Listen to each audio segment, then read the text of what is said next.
the state of Washington asked me to facilitate a special task force to integrate the fishing license operations of 2 government agencies. I was excited because I enjoy fishing. And in those days, to fish for salmon and trout, you needed a license from the Department of Fisheries. But to catch steelhead in the very same waters, you had to get a license from the Department of Wildlife. 2 separate operations, duplication of resources, and inconvenient for the public.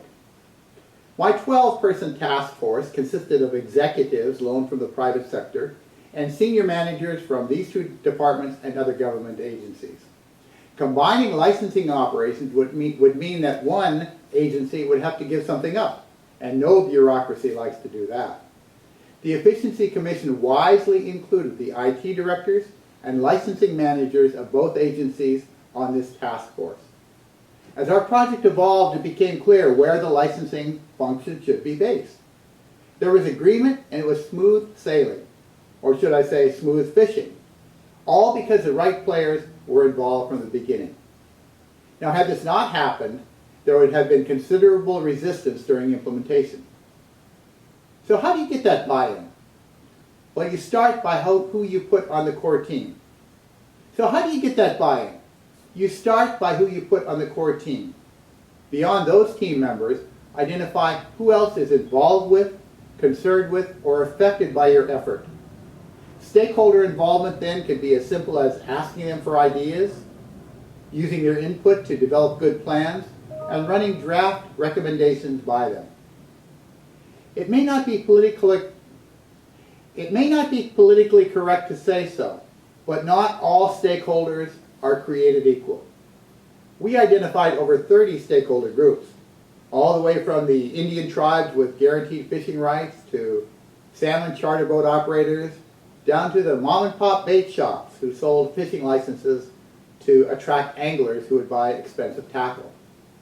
As a practical matter, we then identified the key stakeholders using a variation of the 80-20 rule. We held face-to-face discussions with these key stakeholders, telephone interviews with the next group, and invited comments by mail from the rest. Everyone had their chance to chime in, and we built consensus along the way so that implementation of a single license from the Department of Fisheries went smoothly. Here are 6 ways you can handle stakeholders. 1, you can enroll them in the vision. Get them excited about the possibilities, the benefits, the payoff of the strategy or project. 2nd, you can convince them. Use logical discourse and good analysis to show that this is the right way to go. 3rd, you can accommodate them, accommodate their legitimate interests within the project. 4th, you can trade with them. Promise to give them a favor in the future if they support you now. You can also pressure them. Bring legitimate pressure to bear by going up the organization and getting high-level support. And finally, you can ignore them.